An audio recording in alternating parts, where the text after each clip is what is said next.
Hey everyone, welcome back to another episode of Comic Book Weekly. Guys, I am Mike Spider Slayer, and today by my side I have Cat Comic Uno. We promised to bring you a good show. Sorry we were not here last week, in case you guys did not know. The election was going on, and of course you heard about it for the next 5 days after that with all kinds of recounts and stuff like that. But we wanted you guys to watch that election. So this week we're back. We're going to bring you some of our top 5 comic books. We're going to bring you some great topics, news articles, and of course we're going to talk about Crossover issue 1. Did it blow your mind? Was it worth the hype? So we're going to talk all that and more, guys. And of course we'll take your questions like we do every single week. So welcome, guys. Thank you for taking the time and watching. And I'm going to hand it over to Kat. Yeah. Hey guys. Hopefully you had a okay 2 weeks. If we have time, maybe we'll discuss Three Jokers as well. I think we will. Surprisingly, even after 2 weeks of not being here, there's not a lot of news. I think they knew, election was coming. They weren't going to really announce much. Well, first of all, thank you guys for all coming in. I see a lot of highs, some from new faces. So thank you guys. And also, sadly, Brant couldn't make it, and obviously Chris and Michael haven't been able to make it. They'll hopefully be back soon. But with Brant, he has a Kickstarter coming up soon. I'll tag that. I'll talk about my Kickstarter later on as well. That is actually happening right now. I left the link for that. I'll leave Brant's because that's what he's working on right now. He's a busy guy, so he has other stuff he has to do for work too, Kickstarter related. But that's the big thing we want to promote is to follow that page. Some of the times why you guys wonder why Brant's not on. These guys are comic book creators. Like Kat's a comic book creator, right? She's got her Kickstarter getting going here, and then we have Brant who does a lot of work in the Kickstarter area, as well as he has his own publishing company. So there's times where he can't be on as well. So me, I'm not a creator. I'm just the YouTuber. So that's why you guys always see me week in, week out. So I have great imagination, great creativity, but I know I don't have the time to put all that into a comic book and launch everything. I just know it. I know it. I'm too busy with YouTube and actually tennis instruction. So those are I don't think you could fit comic writing into there. No. So that would be a little crazy. But well, Tevye, we just talked about where everyone was. So just rewind a couple of seconds because we just talked about it. So yeah, let's get into the news. First up, let's start talking about Donny Cates, because we're going to talk a lot about him tonight. Thor came out, we have Crossover to talk about. But first up is that God Country is getting a spinoff, which I haven't read. But what I thought was really interesting about this was what a few creators are doing is this, pay what you want digital format. And this might, be the future of comics in some way. So pay whatever you want. If you want to pay a cent, you can pay the creator a cent. If you want to pay them $20, pay them $20. And obviously, like we're talking about Kickstarter and stuff like that, indie creators like me and Brant would not be able to do that. But it's kind of cool to see other creators who have a much, much bigger reach experimenting with something like this. And also with a series that already has a fan base, so it's a little bit easier. Yeah, God Country was is a good book. Is actually the first book I actually read from Donny Cates, and I thought it was a very, very good book and remind me a lot about Thor in many ways. Magical sword, and gives a guy that has Alzheimer's, gives him a lot of power and abilities, gives him his life back so he can spend time with his family. Like, I thought it was a really good series. And Kat, if you do have a chance to check it out, it is really a good read. Do a trade. You read Baby Teeth Volume 1. I'll read God Country Volume 1. I ordered Baby Teeth at my comic book shop last week. Oh, did you? It's actually coming. They didn't have a copy in the shop, so he ordered it for me. $14 it costs, so it's being delivered to the shop for me. I really like it. The issue is that it never comes out, and it's not done. Like, it's far from done. So that kind of sucks. But it's a good book. Yeah, but by them making a spin-off series on that, that's cool. And making it digital pay anyway, I think is, it is what it is at this point when it comes to digital. I think we're going to get it. I think people are covering their butts, especially when it comes to this, the pandemic, because this proves at this point that you never know what's going to happen in the future. So by them saying, okay, well, we're going to come up with other ways to get our work out there. We can see it from other creators, like Tynion has his own independent stuff that he came out with, so he has his butt covered. You get to see it from Donny Cates now. He's got his butt covered. We got Scott Snyder, who's got his butt covered when it comes to his own label. So he has his whole own publishing company, which is kind of cool. And I feel like Scott Snyder especially is like really expanding out because he did Kickstarter, and he might do this, pay as you will, and then like have a web comics. I think we're in a really interesting time for comics is the point. And going to the comic book store is going to be a big part of it, but it's not going to be the only part of it. And I think that's important to help grow the community. It's not, obviously we're still going to go to the comic book store, but to lure people into the comic book store, you have to do this first. That way, when they like that book, they're like, oh, I really like that. Yeah. Oh, well, then get the regular God Country in the comic store. So these are the ways to, keep our community alive. And it keeps like people, like if people don't have access to a comic book shop, at least then they can get these digital comics, right? I mean, you see it, the writing's on the wall. Eventually it's going to happen. I mean, now that you have DC Universe going their digital format, kind of like how Marvel Unlimited is, look at Marvel, look at what Marvel is doing now. Instead of it being 6-month release, it's going to be a 3-month release. That's a big difference. You know what I'm saying? Only 3 months between new comics and you're paying that fee. I mean, what's to say in the near future it's not like a 1-month release? You know what I'm saying? So, and I'm hoping that, and I'm hoping that prevents people from, pirating. I think that's a big part. It's just like, because people complain, comics are too expensive. How am I supposed to get my comics? Well, they're making it easier for you. You pay a flat rate. You pay what, $60, I think, every 6 months, or is it a year? No, it's a year. I think it's like $69 for the year or something like that. Which is not bad at all. And you have unlimited pay for Netflix and get it. You have unlimited stories. It's like not only do you have the new stuff, but you have all the back history of Marvel on top of it. Like it is worth it. And if you're getting newer comics at a newer time and you need to save money, that's kind of the way to do it, For sure. So Tevye asks, are comic shops obsolete? No, just like I was saying before, they're all married together. I don't think these options are preventing people to go to the comic book store, because I think the people who go to the comic book store or are weekly, Wednesday warriors, and they're still going to want their comics. I think these are just opportunities to get more people to read comics. Yeah, absolutely. That's the way to do it. If you want this medium to continue, you need to get it in other people's hands. Mm-hmm. And however, we're gonna die. We're gonna be gone one day. We're gonna die. It just goes back to just like us older readers. We get fixated on, oh, well, they need to do this with a certain character and they need to do that with it.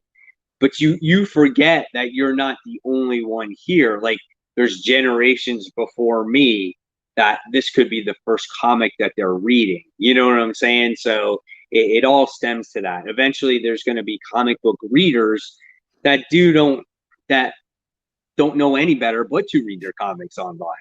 So as much as we love that comic book shop and we love holding that book, and anybody, like I love holding that book in my hand and smelling it and everything else, but it is inevitable. We see it like year in, year out. It's getting closer and closer to that point where it's going to be digital eventually. Maybe not in the next decade, but it will get there.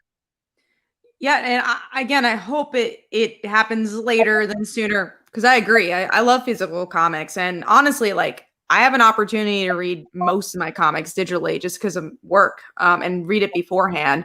But I love the magic of going to the comic book store and getting my haul. So I don't do that unless I have to. I really don't want to read it in advance. Right. I mean, if we get still comic book shops say way into the future, it might be maybe they'll have very limited physical releases, and that you still find the back issues. You know what I'm saying? Like those back issues are always going to be in high demand. Someone's going to try to buy them. So whether it's at a shop or maybe I guess maybe you'll be only be able to find it on eBay or, websites or something like that, Or Kickstarter. Who knows? Who knows Yeah, what the future Kickstarter is? shit.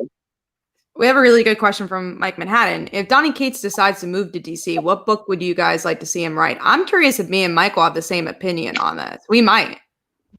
Uh, it might not be coming to me though at the moment. Green Lantern. Green Lantern would be cool because it would be cosmic based. That would be really, yeah, actually, you make a really good point there. There's so much in that universe that you can touch. It would be really cool, especially with all the different lantern cores. Like, yeah, it's limitless there. That would be really cool. You know what I would do would be interesting to see him do would be Superman. Like, could he pull off a Superman?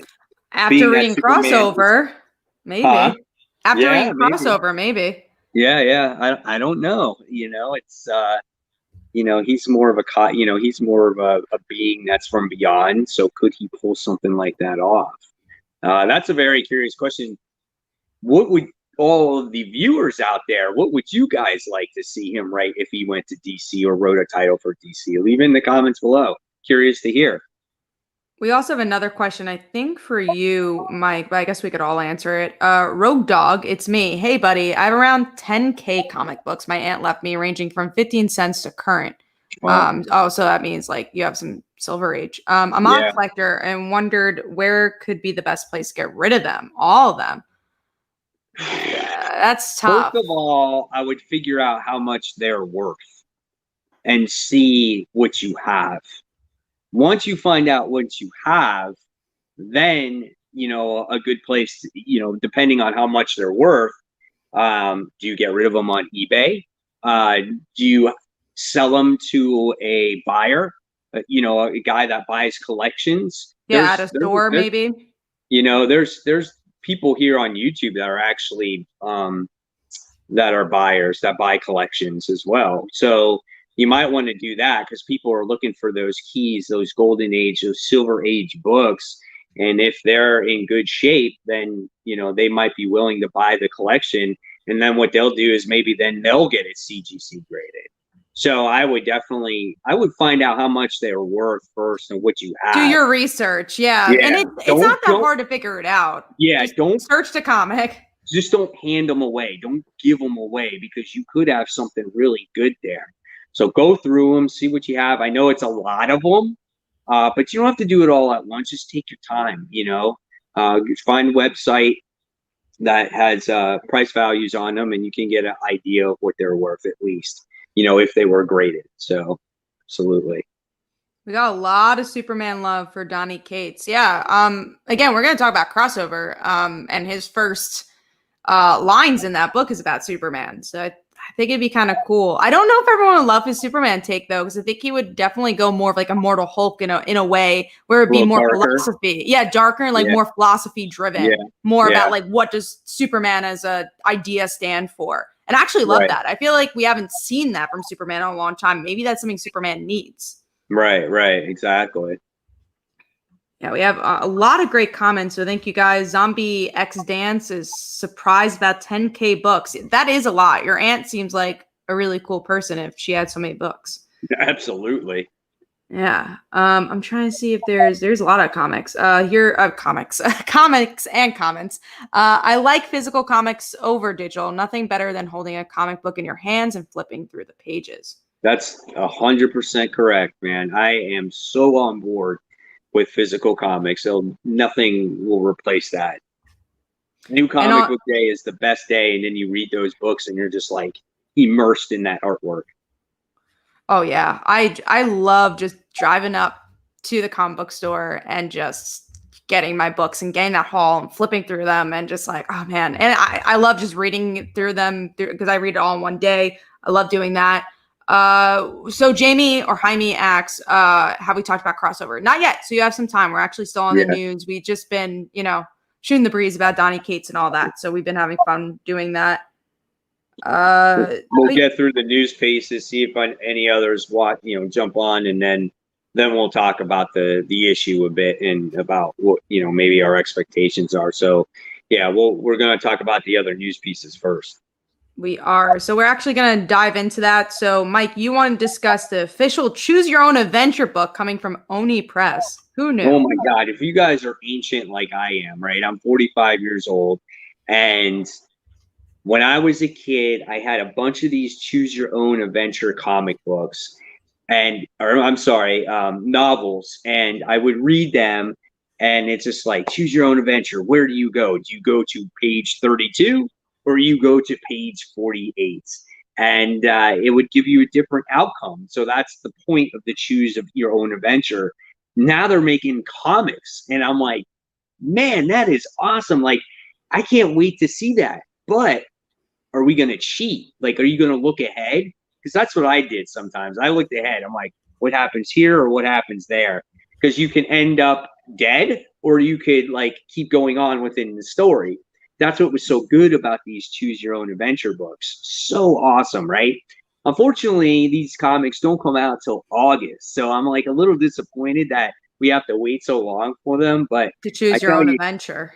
Yeah, no, man. If you guys have not heard of these books again, they are just a lot of fun. It was like a primitive video game, basically. That's what it was.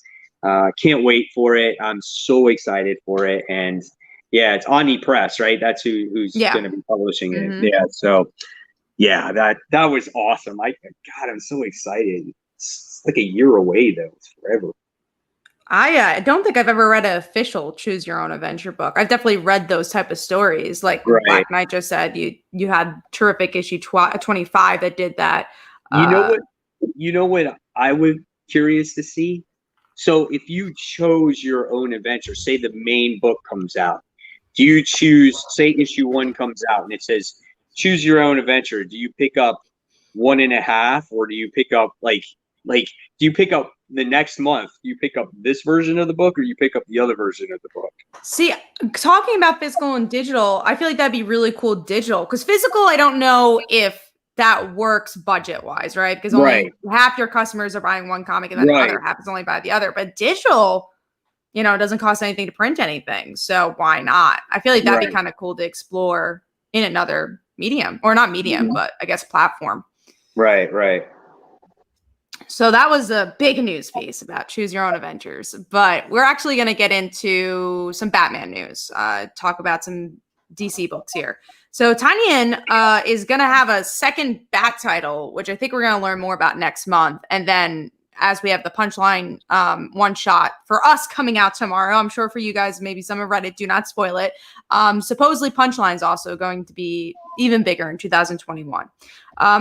I definitely excited to hear more about this second book, but at the same time, I feel like there's way too much Batman. And this is coming from, I love Batman. He's my favorite franchise of the DC universe, but I don't want only the physical books to be Batman. And that's all we're getting because DC has such limited books.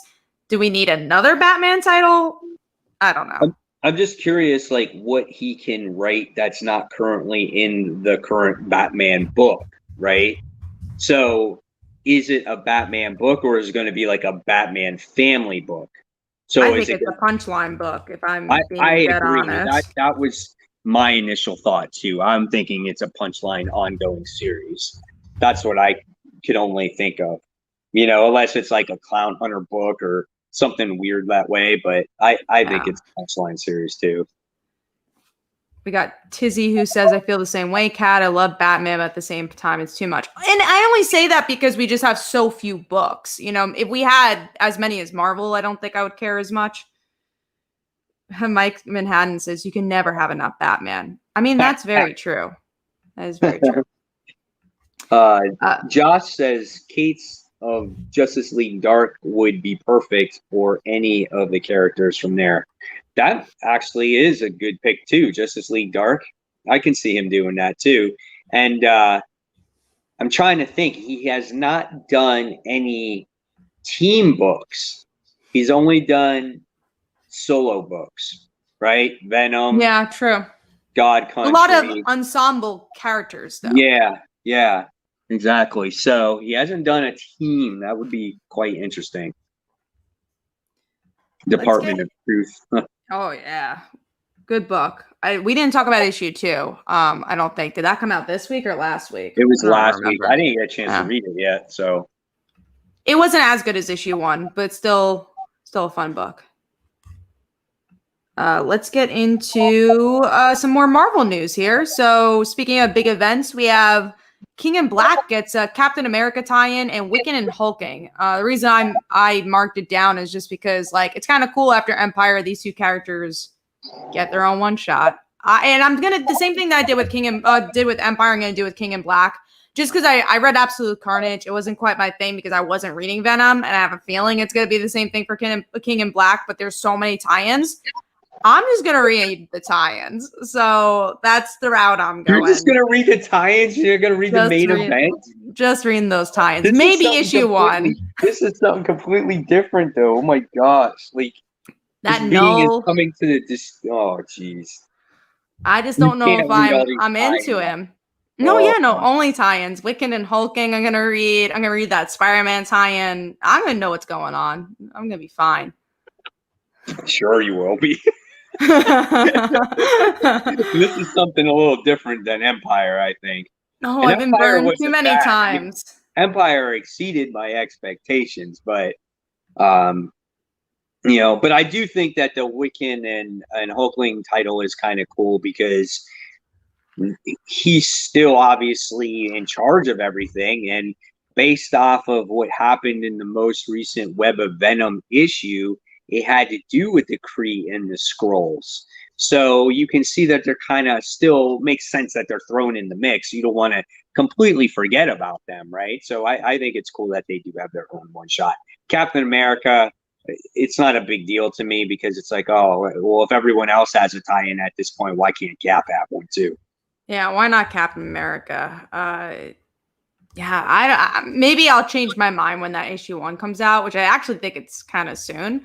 I have a feeling I won't. Like anytime, again, I like Donny Cates, I do, and we'll talk about crossover and all that. But anytime I feel like I'm not reading a book of his, it's very much ingrained with what he's been doing there. So if I have not been reading Venom by any means. Like Absolute Carnage, like as a critic and as a reader, I understood it was a good book, but there was like no connection. It was like, okay, it's good, it's great, it looks awesome, but why am I reading this? I'm fearful King in Black's going to be the same thing. We'll see what happens. I think it's going to be good. I think it's going to be the event of the decade. The century. The century. I don't want to say the year because then I'll probably jinx it since this year has been so shitty. It has been pretty shitty. I have to say, because we do our best comics of the year posts, and I've been trying to do them a little early just because got a lot going on. So I was trying to do like our first batch. And one of our categories is best event, and I have one. It's just Joker War so far because there wasn't a lot that came out. So it's just like, okay, I like Joker War, I guess. But there hasn't really been any other events besides what Empire came out. Nothing too memorable. Last year was a lot easier because War of the Realms came out and I loved it. You can count Ten of Swords as an event if you wanted to count that. See, I don't know if I would put it as my favorite event yet, though, because it's been so slow. It's been like fine, but I don't know if it'd be like a best event. It does count, though. Wouldn't be. I don't know if it'll be done. Yeah, it does count. We'll see when that time comes, which is again like a couple of weeks. We got that going. One more news piece, and then we're gonna get into comics. But before that, I'll probably show you guys the Kickstarter and all that. There's a bug. So this was announced today. X-Men is getting another series, and this one's actually called X-Men Legends, and this is gonna be, creators that we've known and loved from the X-Men. So like Chris Claremont's gonna be on it. Peter David's going to be on it, and they're just going to tell like missing stories or tales from their period of the X-Men. So I thought that was actually I don't know. I don't know if it's an ongoing or not. Not sure. Oh, it's an ongoing series. Says it in the title. I don't know how to feel about that. I feel like the only one I really pick up is Chris Claremont because I'm like, I'd be interested to see what he does. But there's just so much X-Men. But at least this is something different. And maybe for the people that don't like Jonathan Hickman stuff, I personally have been enjoying it. But it's not everyone's cup of tea. This might be good. Yeah, this might give people the the X-Men that they've been missing, right? Because you said it's missing stories. So that makes sense why if they would do something like that. That's kind of cool. I could see people getting on board with that. That's cool. I think that was pretty interesting. So before we get into the comics, I just wanted to give a shout to my Kickstarter. So I just wanted to show you guys the page and all that and let you guys know if you do support this Kickstarter, I will give you my other comic. They call her Dancer for free, the digital comic for free. So definitely, hopefully you guys could support and just let in the comments, or you could just message me, say hashtag Comic Book Weekly, so I know to give it to you. But like Father Like Daughter, it's about a high school girl. Father left her to become a full-time superhero. Everyone in the world loves him except for her, and then she inherits his abilities. For the Dancer, the free book, it's about a young woman who's a dancer / assassin, and when she was little, she witnessed her parents being murdered in front of her, never dealt with that trauma until now. But yeah, just to show you guys what these variant covers look like. Look at that. This is actually from the concept artist of Suicide Squad, the movie. So that was pretty cool. Yeah, I love that. This, if you guys like the hip hop lofi, I actually like radio. This one is really cool too. I like that one.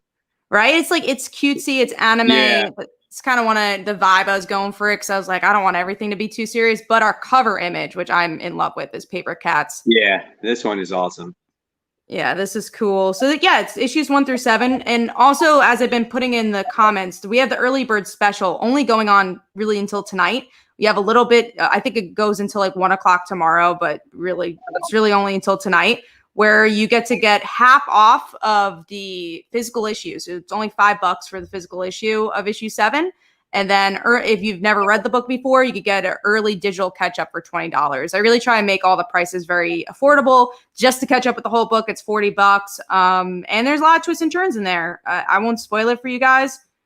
But yeah, I hope you guys get to support it. I'd really appreciate it. Even at $1, you get 9 free books, and there's going to be more free books along the way. So definitely go check it out. And it's good series, guys. I've read it. And I've even read the Dancer issue 1. Definitely check it out. Give Kat that support. Yes, please do. We got Tizzy says that they already backed it up. Thank you. And Tizzy, if you want that free comic, just message me, or again at hashtag Comic Book Weekly. Lucy acts what kind of dancer? She's a ballerina. So, yeah, everyone's asking what type of dancer. Lucy, that's not the first time I was asked that question. I won't put it on here, but she is a ballerina. And she's an assassin. But yeah, hopefully you guys can go check it out. And yeah, we're going to get into some comics. So I'll talk about the Kickstarter again at the end. And yeah, we're going to roll.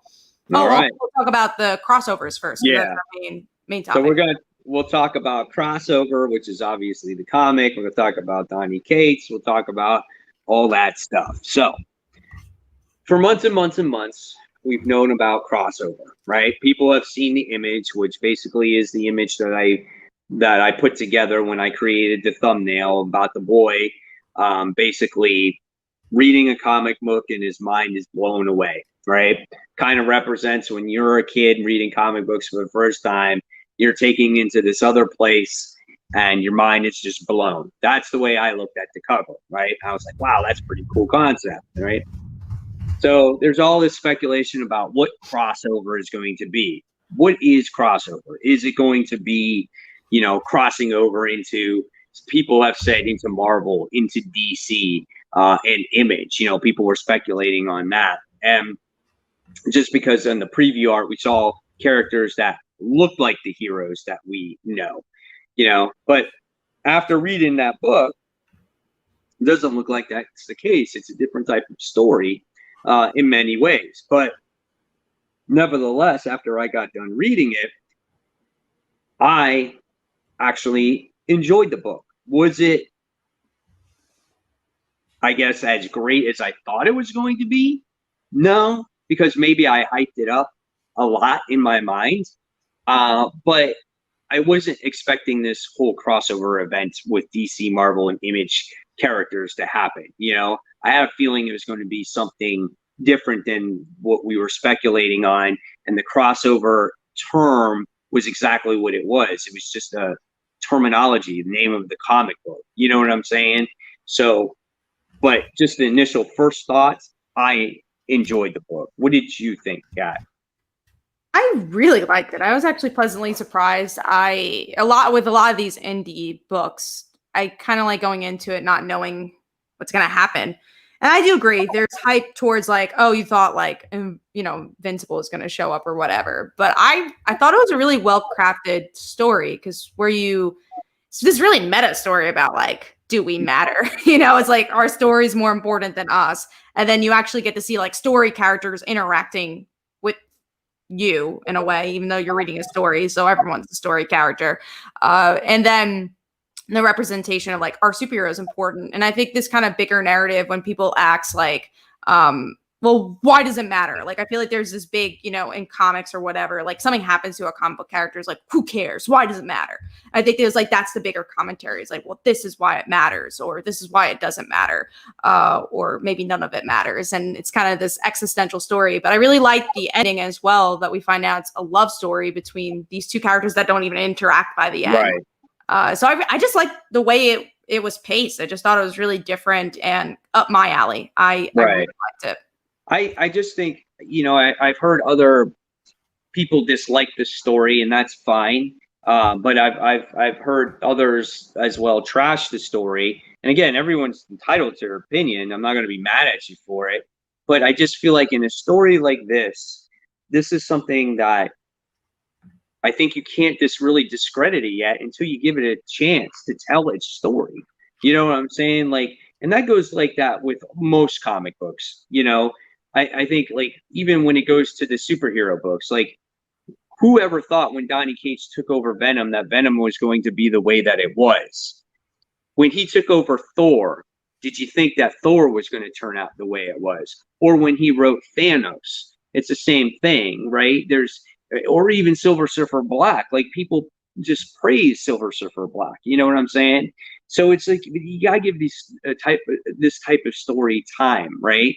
I thought it was very interesting that you would read a comic book, and one of these modern day comic books where the comic book heroes come out and they start destroying this Colorado, and they put a dome over it, and then the next thing you see is people are freaking out because there's this one comic book shop left and they don't want it around anymore. And I thought it was kind of cool. And then you see a comic book character in there as well that comes out of that particular dome. And I just thought all of it was really, for me, it was different. I liked the story. And then I like how she was forced to draw who let her out of that dome. And you're led to believe that obviously it's Superman, but you can't draw the real Superman, but it gives you an idea of what character that is like. We have a lot of comments, so I do want to read some here. MK says, I found Tynion's Department of Truth much more compelling. It plays with the same ideas as Cates Crossover. See, I liked Crossover more than I liked the Department of Truth, because I think Department of Truth was very much more about setting. Not that it's not about the main character, but I felt a little bit less attached to him because it was more about like this crazy idea of conspiracy theories. Here it is definitely about like the characters and in the world too, but I felt ingrained by the characters. There was also another question or comment, and I'm trying to find it, but supposedly this story came from a near-death experience from Donny Cates, and they didn't understand how that came about. I didn't know that portion, but I definitely could see why it came about, because this whole entire book is like, again, do we matter? And I think as a writer, it's like, well, what I'm writing, does it matter? Right? Like, it's like this kind of bigger question of what's my role in the world? And I thought that was really interesting. Mm-hmm. Yeah. I mean, this book was good. And I just think it's, you see this first issue and it's just beginning to scratch the surface. I loved kind of the comic book characters that were in here, even that represented the real world. Like, you have the comic book shop owner whose name is Otto, which I think was kind of cool. And then you got Elle. I think she was a kind of cool character as well. Like what was she? The comic book shop. She just worked there, right? Is I that think who she she just was? worked there. Yeah. Right. And then you had the other boy that was the priest's kid or something like that. I think it was the Uh, son, yeah. And I yeah. think he was like reading a comic and the priest got upset because one thing, because I see some questions here, is that the world here, people don't like comic characters because they pretty much, Right. the comic book characters like the coronavirus in this world, right? I know Yeah. this was written before that, but like, you're not going to be friends with the coronavirus. You're not going to like the coronavirus. Right. That's kind They of like caused the idea of it. they caused all this destruction in the world. So it's like, why are you going to have a comic book shop? You know what I'm saying? So it's just like the comic shop is kind of like the devil these days. It's kind of like how comics used to be looked at back in the day, like in the early day when comics were burned and stuff like that. That's kind of the way it is now again, before this whole crisis that happened, before the heroes happened. So they only sell all those old comic books. And that's the big commentary because I know Mike knows this, but maybe for you guys that don't, Donny Cates was, worked in a comic book store before he was a writer, like he was a retailer. So you could definitely tell the influence of like, this is coming from a retailer's point of view. And I agree, Mike, it also kind of delves into the history of comics and how people felt about them. Right. Yeah, absolutely. So I thought it was a well-written book, in my opinion. I love the artwork. I thought the artwork was gorgeous. I think it matched the story as well. I'm interested to see how this girl that came out of that dome that like looks like an old school comic book character, like what's her role in this whole thing? You know what I'm saying? Like, is she gonna like it's gonna be weird, like, is she gonna spread her comic book madness everywhere? Because look at how people looked at her. They looked at her as like the coronavirus. Like it's like, oh my God, you're going to the coronavirus. It's like you're gonna get sick if you come close to her. Like she was an outcast or something like that. So very interesting the way we looked at her as a character in this book. Well, and our main character, I guess she's our main character.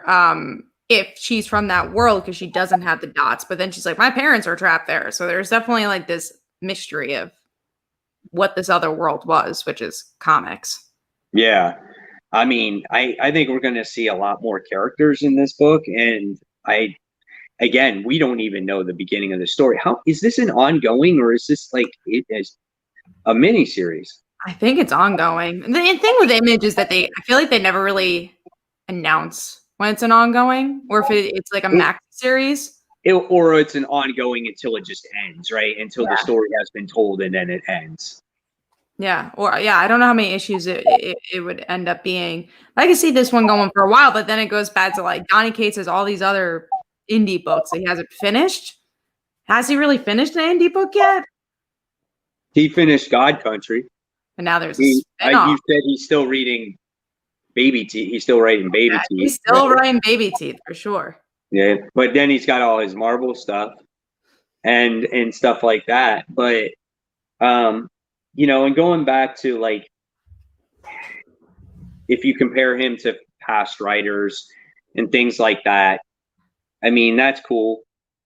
But I know there's people that were dogging on this book, and you got to realize, again, if you dog on a comic book, you got to remember that this guy spent a lot of time writing this thing, right? And not only is it him that's involved, but it's his whole creative team that's involved. So when you affect him by trashing on a book, you're affecting all the people around him. Okay, so, and remember, this could be someone's first comic book. So when you trash on a book like this, remember, someone could really like this, or you're deterring them for them. So we understand if you don't like it, but just don't call it trash or crap or anything like that. I just think that's just disrespectful in many ways. Yeah, so, be critical. I think right. I agree. I hate kind of both sides too, where like you really like a book and you're just like, it's great, and you have nothing to say of why. Obviously that's less offensive and the worst part, but I think, yeah, be critical. Say why you really like a thing. Say if you don't like it, don't say this sucks because it's trash, because it's poop. No, just say like, oh, I didn't like it because personally this isn't, like what I said about Absolute Carnage earlier. I didn't say it was trash or poop because I obviously don't believe that. And I said, hey, it wasn't my thing because of this and that. But I know it was a well-written comic because of that and that. So yeah, just try to be more critical when it comes to comics because people put their heart and soul into it. And also don't at people when you're saying something negative. I see a lot of that. Is like people are like, people elevate other creators and then they're like, but except, like earlier I saw someone was complimenting James Tynion for his Batman run, and they added Tom King as like, unlike Tom King's run, which is shit or whatever they said. I'm like, why are you adding this person and trying to elevate another person by being crappy about, someone's writing? So just like, don't do that. Be a good human being. Yeah. Just be respectful. That's all. But going back to the book, what would you like to see out of this book, Cap? I don't even know. I feel like there is so much introduced into this world that it's hard to say what I want to see. I would say I want to see more of the individual characters. So if we saw, in the point of view of Ellie, I think her name was, if we saw it from her point of view, I want to see it from like the priest kid's point of view at some point. Like I want to really see the cast build and grow because I think that's going to be the strongest aspect of the book. I think what I want to see is, how I love seeing the world destroy and then pick itself back up again. So I want to see what happened inside once that dome was created, what has happened to all those people, and what heroes are in there, what villains are in there, obviously that are supposed to be like Superman or Spider-Man, or you know what I'm saying? Like I want to see that aspect of the comic. That's what I'm looking forward to. And does this happen in other parts of the United States? This has happened again. That's what I'm very curious to see. There's so much here to this story. I have a feeling, and we just haven't even gotten started yet. Yeah, I'm excited to definitely dig into it as we get into it more. We actually have a question from Terry. I'm very curious about this. Hey, Mike, you could write a comic, which you can't because you don't have enough time. But if you had all the time in the world, would it be a superhero comic or a non-superhero comic? I actually have concepts of characters that I have already created. I have a whole slew of them. I have about 7 or 8 of them that I physically have created. So it would have to be a superhero book. But let's take it a step before that. Even before that, I actually wrote my own Spider-Man comic book. And this was before, oh man, I'm trying to remember. I think it was before Superior Spider-Man that I wrote this. And I had Dr. Octopus in it or somewhat. And it was like one of these ideas that I came up with before it actually happened in a comic book. And I do remember this. Like, yeah, I remember that. Dan Slott's run. And I'm like, his run came out. And I'm like, holy shit, I read about this because I actually published it on, was it Comic Frontline's website? I think, yeah, we had like a fan fiction thing for a very, very short amount of time. Yeah. When we used to be a Blogspot. Yeah. So I published it. So literally it would be obviously Spider-Man stuff. That's what I've always loved to write about because he's my favorite hero. I wrote my own comics when I was like 15. And then I did this one. And then I branched off and I started, writing some other characters as well. But again, it's just, I don't have the time, man, but I wish I did. There's just not enough me. I need to be cloned. Oh yeah, for sure. There just needs to be more hours in the day, but I feel like if there's more hours in the day, you'd just be doing all that other stuff that we all need to do. So I don't even know if that ends up helping. But yeah, it may one day.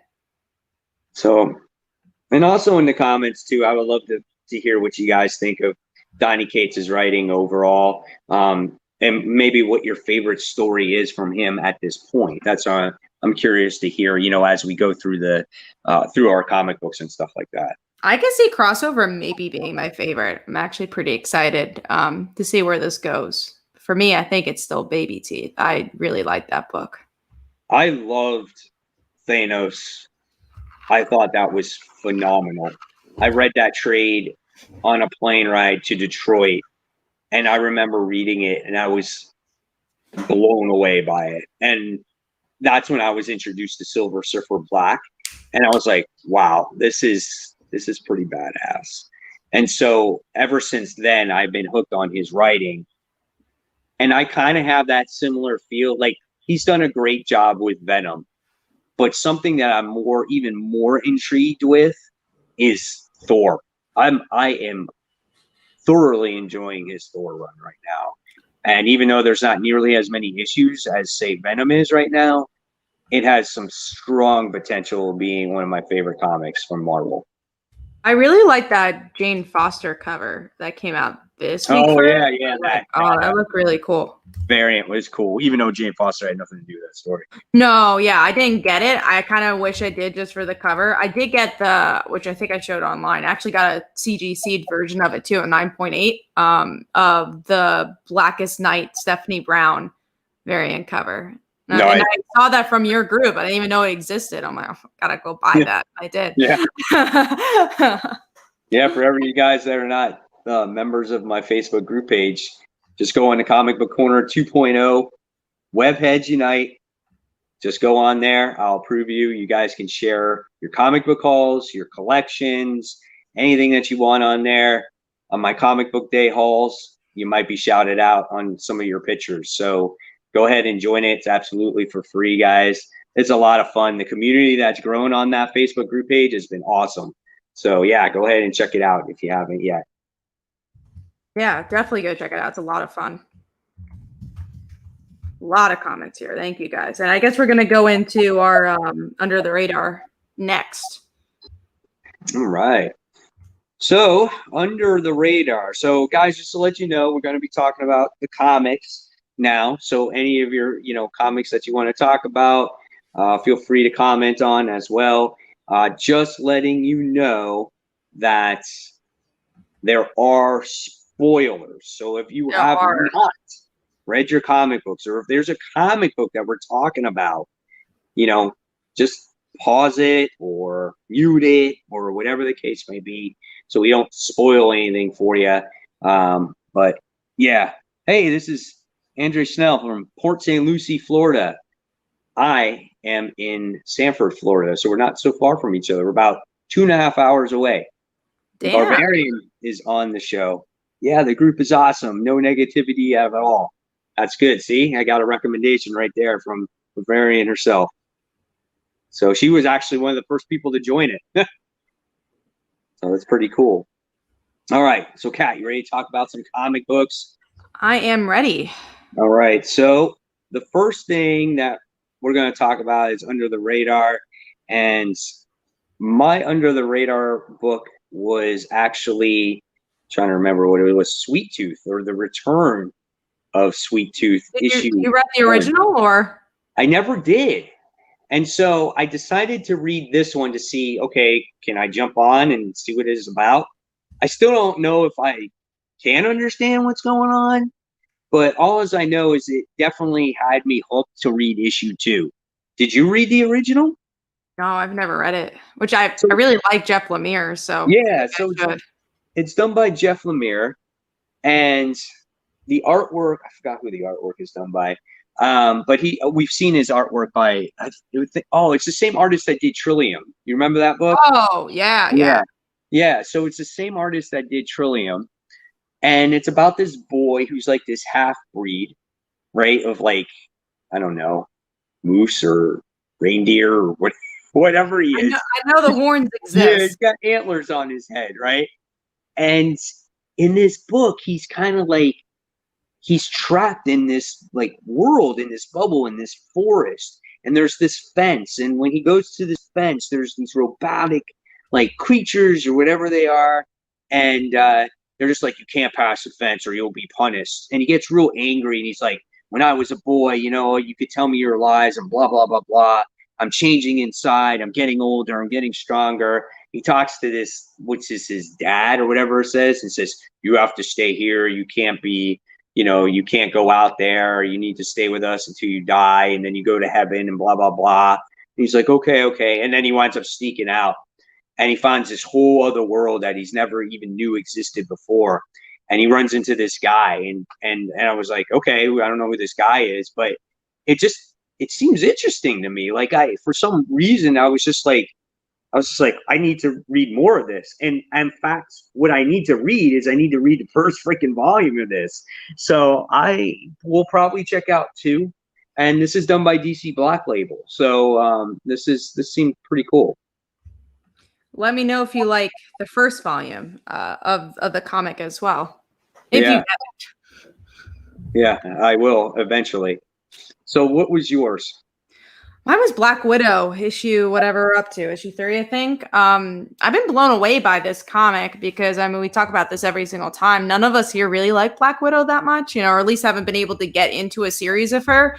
But Kelly Thompson, as always, has just been topping it, and she got me into Black Widow. And I actually think this is the most strongest first arc writing in a comic. 'Cause I feel like a lot of times her comics do well after the first arc, like as they grow on you, or do best because they're always great. But this is like, oh, right from the get-go, I'm super intrigued by Black Widow and her kind of remembering her old life, but not really. And we're seeing that definitely in this issue where she kind of figures out, okay, yeah, I don't know if this is actually my life. She doesn't fully figure it out, and I'm excited to see that journey because it's also her kid. We find out, so like, how did this all happen? We get a little bit more from the villains. Artwork is really good for this book too. There's so many good action sequences. So if you're not reading Black Widow, jump on. It's a really easy jumping on point as well, which is kind of hard to find sometimes in these mainstream comics. Yeah, this book is really good. Like, I was like waiting for a Black Widow book that I would like, and this book is it in so many levels because it's different, right? I mean, it's like Big Brother going on in Black Widow. That's basically what it is. You know, people watching her do her every move, and the pacing is really good. The character interactions are really good. Like you said, the artwork is phenomenal. She's I guess she's drawn very sexy, but it's very in a classy way. You know what I'm saying? Sure. It's not sexualized, it's sexy. Right. Yeah. Right. And what's it called? And I love the character interactions between Clint and Bucky in this book as well. It is hilarious, you know, like how they're spying on her, keeping track on her, and just, you know, how Clint was actually interrogating her as well in this book as well. Just overall, I think that was in the second issue where they were interrogating her. You know, he was just like, yeah, you know, how about your bike? And, you know, trying to figure out, and she didn't recognize him. So it's like so many really good moments in this book. And now you're starting to see the story unfold a little bit. And the ending of this issue was awesome, man. And it's just like, and she realizes, hey, I'm just not some normal like housewife with a kid. I want to know where the kid is from, you know? Yeah, because that mystery. Yeah, and I want to know this husband. Like, who's this husband? You know, like, where did he come from? Like, does he not know who he is either? And the babysitter was, I had no idea who the babysitter was. I was trying to make out who it was at first, and then I'm like, who is this babysitter?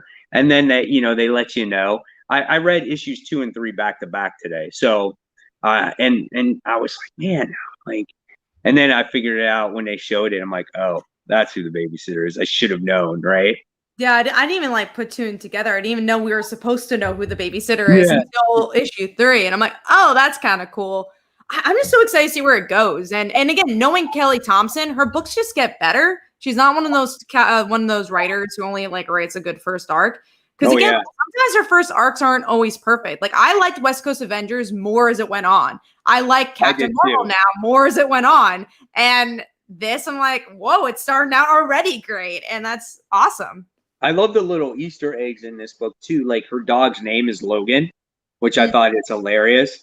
And Jeff the Land Shark is in this book as a little stuffed animal. I didn't see that. You didn't see that? Yeah. So that's funny too. So it's really a great book. I love this book just as much as you do. I saw you put it on your radar, so I was like, I'm not gonna put that on there. I'm gonna put freaking Sweet Tooth on there, which in its own right, it's a good book. I give Jeff Lemire all the credit in the world for what he does. Great And I'm sure if independent you read story. the other stuff, it would have been even higher. Yeah. So welcome to all the new viewers that showed up. So Thank you so much. welcome, guys, and thank you. We'll get to your questions kind of as we go. I know we have people asking about Stillwater. We'll definitely talk about Stillwater, because we love that book. We definitely will talk about it because it comes out tomorrow. Does it? Come out I don't tomorrow? think Or so. next week? Maybe the week after. But either way, we're loving it. I think me and Mike especially, because I believe it was me and you who had it in our pick of the week last time. Yeah. It was. Yeah, we both had it as our pick of the week. It's a solid book. If you're not reading it, definitely go out there and read it. Just a November 18th. quick little thing. It's about a town that you go to. Okay. When you go to this town, nothing happens. You don't age. You don't get sick. You can't die. Or if you die, you get revived. It's kind of like if you were Wolverine, right? Something happens to you, you regenerate. And then as soon as you leave the town, you can die. You can get sick. You do get old. So it's an interesting concept for a story. Read it. I think you'll enjoy it. Done by Chip Zdarsky. Really great story. Oh yeah. So, it looks like from Mount Kim we got him to buy Black Widow. Oh, nice. It's so easy to get into. And I didn't mention this before, but me and Mike both tried the Mark Waid book. And I remember we were both excited for it because we really like Daredevil. It's and for me, I never liked Daredevil before that. So I'm like, if he could get me into Daredevil, he'd get me into Black Widow. Nope. No. I couldn't get into it. And then this, I feel because a lot of times Black Widow is just the spy. And that's all they do with her. She doesn't really have much of her personality from what I've read. I'm sure she does, but just from the first issues I've read, I never could get into her personality. But this one's right from the start, because she's not a spy. They're able to marry. She's like a normal person. Yeah. Depending which direction it goes, hopefully it doesn't just go super spy after this. I hope they can balance both. Yeah, we'll see what happens with it. All right, so let's move on now.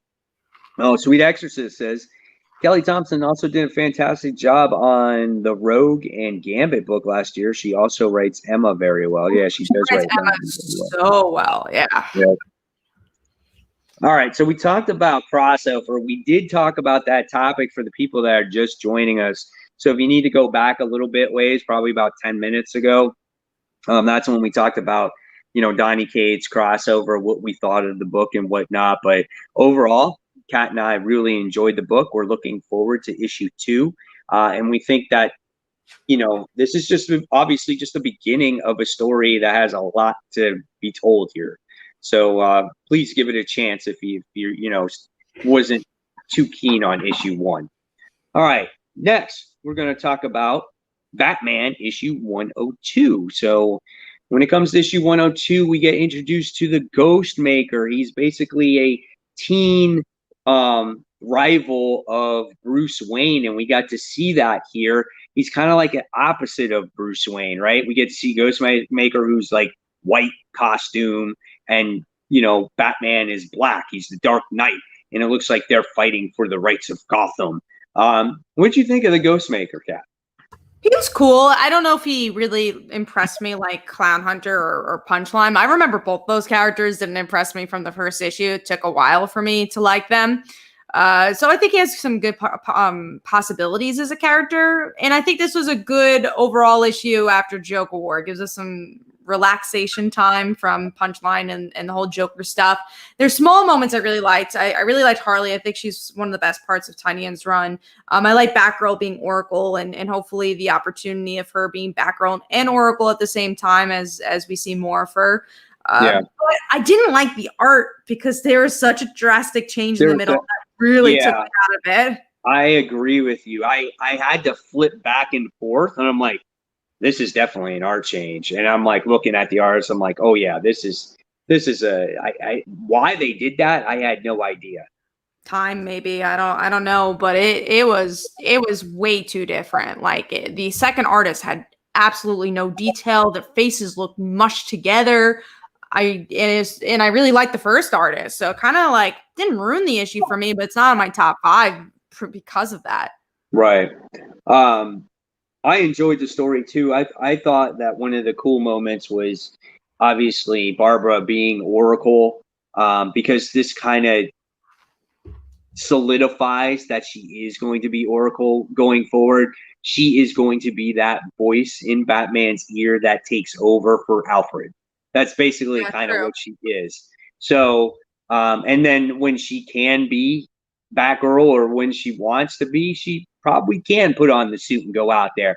But she made it a thing about Stephanie Cassandra wearing the symbol representing Batgirl. You know what I'm saying? So obviously you're going to see those two in the comic, in the comics in the near future, like we all anticipated, so maybe that second book, who knows? Yeah. So I think I like this issue too.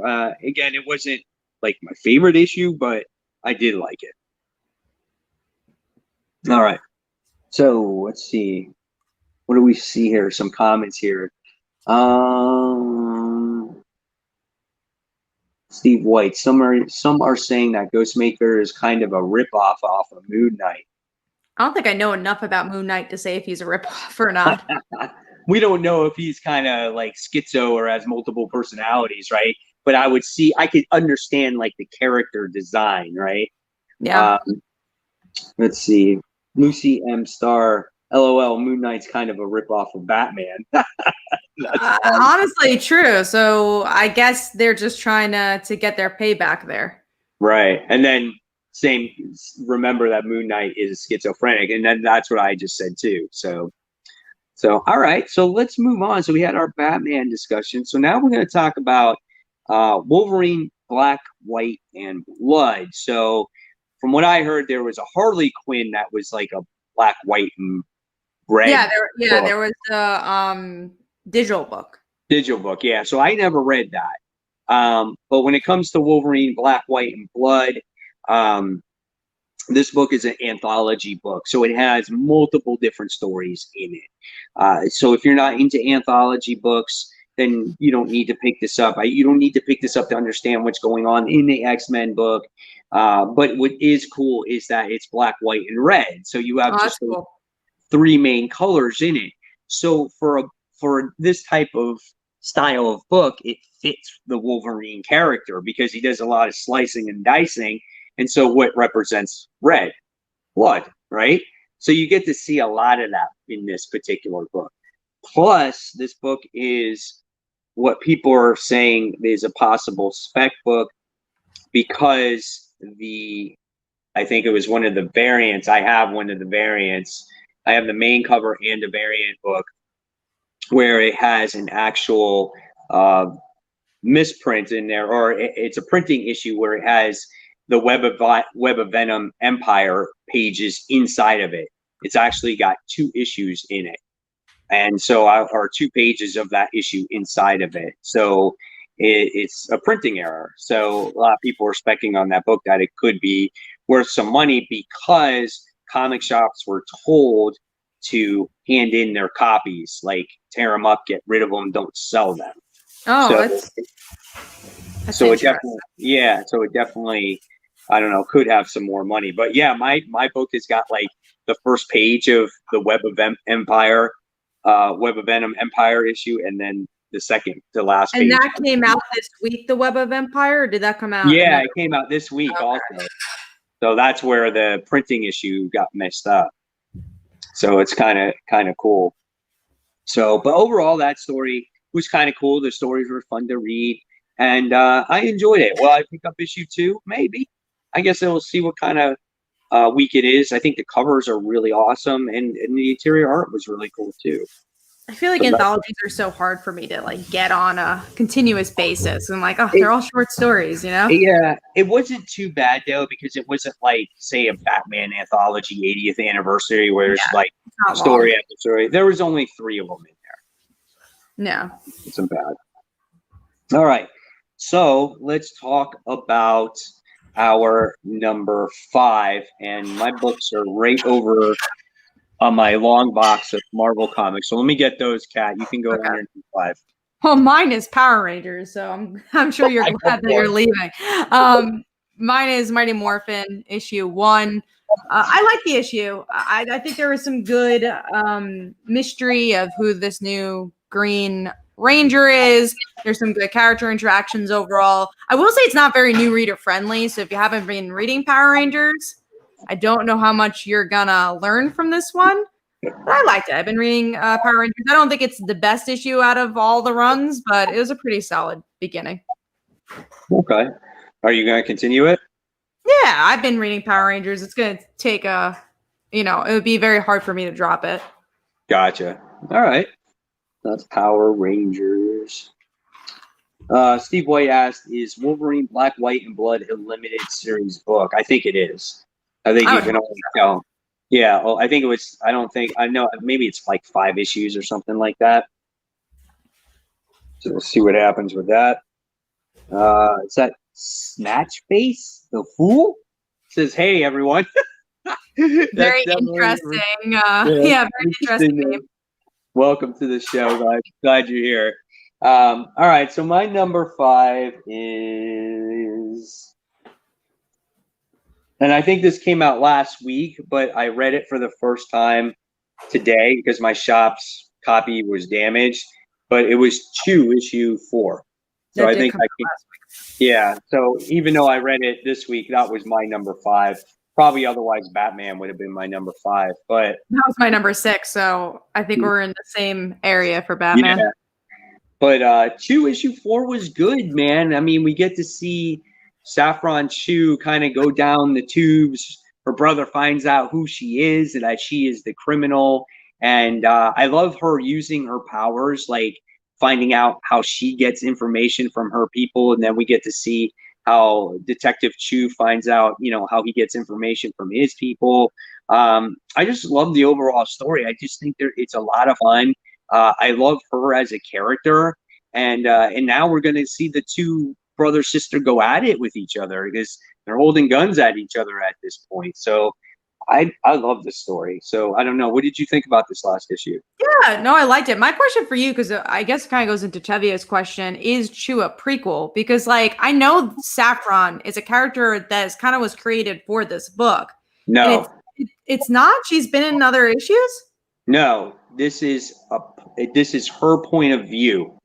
So she's been in the original Chew. I don't think you saw her in the original Chew. So that was my question. Is right.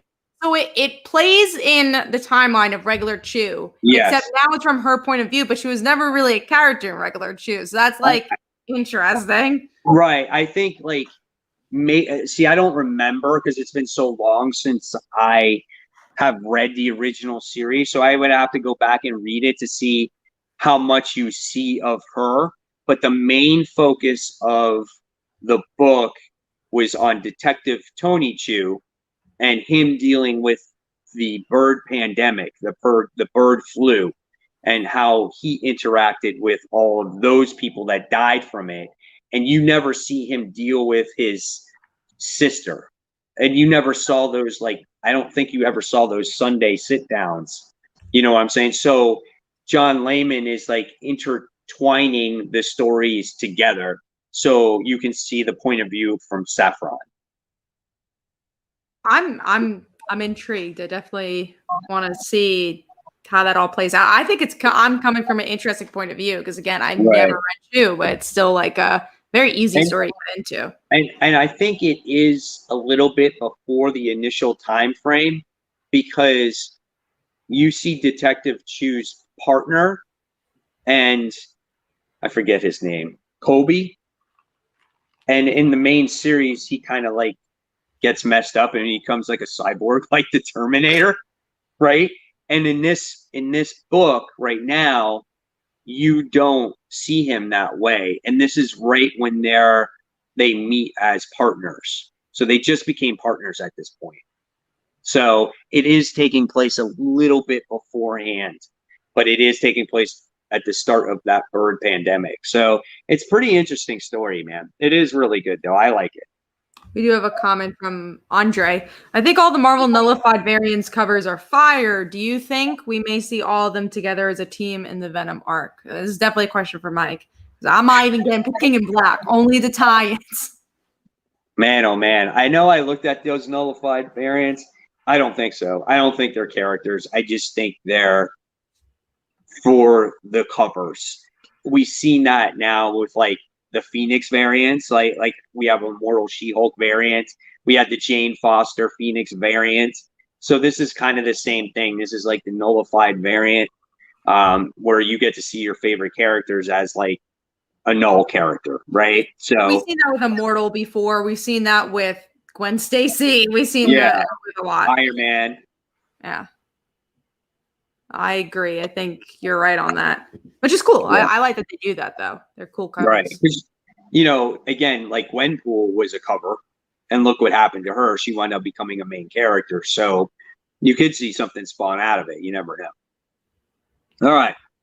So let's talk about some more big books here. X of Swords tie-in, Marauders issue 14, and X-Men issue 14. So when it comes to X-Men, I always call it X of Swords, Ten of Swords, because always the X is there. So my brain naturally wants to say X. I feel like most people call it X of Swords. Yeah. So Ten of Swords, I did not like the X-Men issue at all. It was more. I think it was on my bottom. It was more of that, you know, lull before everything starts to ramp up. Not null, but low. Yeah. And it was more history lessons and what happened here and what happened there. And so I was like, yeah, okay, I'm tired of these issues. But I did like the Marauders issue. I thought that issue was kind of cool because it's the night before the battle happens and you get to feast. It's like that one last meal before the battle happens. And you get to see the X-Men meet the other characters. You get to see Storm's interaction with Death and what Death has meant to her over the years, which I thought was kind of cool. We get to see Wolverine, how he's pissed off about everything, and what he does to the main character at the end of the issue was quite interesting, right? And I don't know where that's going. Is she actually dead? Because in this world, they actually die. Right. And then, you know, the cool thing is I like how the X-Men and the mutants are like towing down the competition, trying to get a battle's edge. Is she right-handed? Is she left-handed? You know, I thought that was really cool. So this issue brought it up for me again, where I was just really at a boring state at this point. Yeah, Marauders. I didn't read it. Oh, X of Swords is a great series so far. Very smart of Marvel to put it across a bunch of books to get us into more stories. I think some of them are, so far, the ones I've really enjoyed is Marauders and New Mutants. We'll see if New Mutants plays the same way, but I really like Marauders because last issue was all about Storm. It was very character driven, and here is also very character driven because a lot, as Mike said, has been exposition. What are these people about? I'm like, stop explaining things to me. I want to see it, and this is where you see it. And there's some exciting points finally in this issue as well. And just some good character beats, like Ileana doing that like drink trick was fun. And I definitely like Marauders, but it could also be because I've been reading Marauders and I've been liking that book. So I don't know if it's part of the X of Swords I'm liking or just, you know, the creative team. Yeah. I like how they've done this event as well as it gets the crossover between all the books. I think that's pretty cool. You know, I know people have said, oh, they should do this with other events. Unfortunately, when it comes to other events, X-Men is the only one that has this amount of books that you can do that with. So that's why you have to have your own event. And then maybe Batman for DC could do it. Yeah, maybe Batman could do it for sure. Yeah. Well, they did it with No Man's Land. That was like their thing, is that they did it through every book, but not just for 2 months. It was for a year. Right. So I expect that. So it's not a first time we've seen this before. I do think it makes the book a little slow, but I definitely don't mind it. I've been enjoying it. I personally like the weekly format when it comes to these events, because then the story is fresh and you don't forget what's going on. That's why I liked Avengers No Surrender and what was the other one? The sequel to that one? Yeah, No Home, something with No a home. Road Home or something Yeah. like that. Because those ones came out weekly. So if you can write the story in advance and be able to release it weekly, then I think it just makes for a more cohesive story. You don't get burned out with it. And I just think it's better off that way, personally, in my opinion. Mike, your mic went low again, only for a second since you talked, so I heard what you're saying. Is it back or no? No, I come back in and out, yeah. I'll be back. All right, Mike's gonna come back because sometimes that happens with his mic. But yeah, thanks guys for all the X of Swords thoughts. It's and also I saw a comment from Steve who said Marauders looks good. I may pick up the whole series now and add it to my pull list. It's been really good. That's like I've been picking up X-Men, but I've really been loving Marauders. Marauders, that's been a good series. I've enjoyed it a lot. We're still unresolved with the whole Sebastian Shaw situation. Like we have to get back to that once this whole event is over. Like what is Kate going to do to him, or what? Not even her, but what is Emma going to do? Ooh, Emma's. I'm so ready. That's the one disappointment, I guess, of X of Swords is those stories have been slowed down. Not that it mattered for X-Men because nothing was going on in X-Men, but something like Marauders, which did have a continuous story and has a big story to tell, it's been a little disappointing. But I mean, it's only been like another month, and then we'll be back with Kate. Which I also think that's the reason why Kate's not really part of this event. Is because of the Shaw stuff and why Emma's not really part of this event. Miguel Poole goes, again, the mic, LOL. I think it's StreamYard, man, because it happens like after a certain amount of time all the time. And I am not using my mic. Like StreamYard doesn't allow me to use my mic for some reason when doing the stream. So I'm just using my phone. So all of a sudden it just decides not to work anymore. Yeah, it's not even like you're touching it or anything. It just like, in the middle of the conversation, sometimes it happens. So weird. You have the fix when you go in and out. It usually works. Yeah. All right. So any other comments we got before we get going, or are we good to go? That's all I really saw. Okay. All right. So the next one we're going to be talking about is Young Justice issue 20. So I thought this book was done. It's still going on. I don't read it anymore. What's happening? Oh, nothing. Nothing happens in this book. And this one we have to see the Mount Justice that we had from the cartoon show up. And I think from the comics as well, from those old comics. And they hang out and they try to defeat Red Tornado for some reason, and then like have a campfire. It just was kind of classic Bendis for DC Comics, and it was whatever. It's what you expect with this book, sadly, even though I do think there is issues here and there that I enjoyed, and I don't regret picking it up because there's a lot of characters I love here, but it wasn't a great series, sadly. Yeah, I was on it, off it, on it, off it. Wanted to like it. I could not deal with too much of not that much going on. That was my biggest problem, and I just felt like it was overloaded with characters. That was another issue I had. So they were all fighting for panel time, and it just wasn't my thing anymore. And I just could not afford to keep giving it the tries, right? So. Oh yeah, understandable. If you didn't have if Stephanie Brown wasn't in this book, I don't know if I would have continued to go for it. But he writes Stephanie Brown actually pretty well, surprisingly. I think in a long time he's written Stephanie good. Yeah, it's unfortunate. So I guess the only thing left that he'll be on now is Legion, right? That's all that he's going to be on? I'm sure his own books, I guess. If Naomi ever comes back, which I hope it does, that would be nice. We actually we have some questions here. So sure. I missed by Jay's comment. If you become a superhero for a day, what will you do? I don't know. I've answered this question in the past. I don't know what I would. So you have answered it. What was your answer in the past? It was the mind control thing, and right. I would listen. Honestly, I would not be a bad guy. I just would go mind control people, have them open the comic book store for me early, and just give me all the comic books for free. That's what I would do, and I would do everything That's the else. super villain. I know, no, but that's just the one thing, and then I would help everybody else do whatever else that they wanted. Understandable, but I might be a little anti-hero there. Honestly, Okay, I don't know okay. what I would do. I don't know. I don't think I want superpowers. I think that's too much responsibility. He also asks, if you get a chance to live a comic book character's life, which one will you choose? I feel like all their lives suck. Like, that's why we read stories about them. Like, I don't know if I would want to be a superhero. Dude, yeah, that's tough, man. Like, I love Spider-Man. Wouldn't want to be him.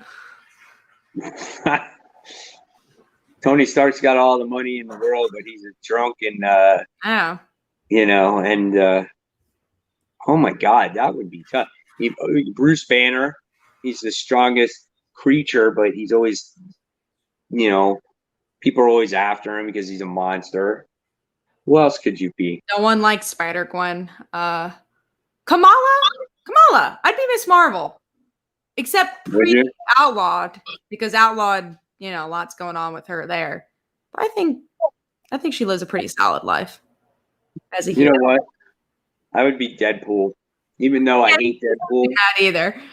I would be Deadpool because I could live forever and do whatever I want and never die. Would that be a curse? Maybe, but I get to be an idiot. I get to do whatever I want. I think I'd be Deadpool, at least for a day. I could deal with that. Right. All right. Let's talk about more comics. Let's see. Let's go on to our number 4. Number 4. Oh, book we already talked about. Black Widow, issue 3. Nice. Mine is something I've been like on and off with. I'm like, should I drop it? But this actually picked up. That was Batman: The Adventures Continue, issue 6. I didn't get a chance to read that book. It's one book I didn't read. It was actually pretty good. I won't spoil it. But it's like in the Batman the Animated Universe, how did Death of the Family happen? Death in the Family happen. So that was kind of cool. And we get to see some Jason Tim stuff. So I thought it picked up a bit with this issue. That's cool. That's cool. I would hope so. I was a little slow for a while. Oh, yeah, really slow. I'm curious. I still don't know how long this book is. I think there's a Harley issue coming up, and Harley shows up in this issue too. But yeah, this was a super slow book. I like it because it's Batman the Animated Series, but at least finally like, oh, this is actually a good comic. Yeah, absolutely. All right, so going on to, that was our number 4. So we're going to talk about Thor issue 9. You don't read it, right? I do not. You do not.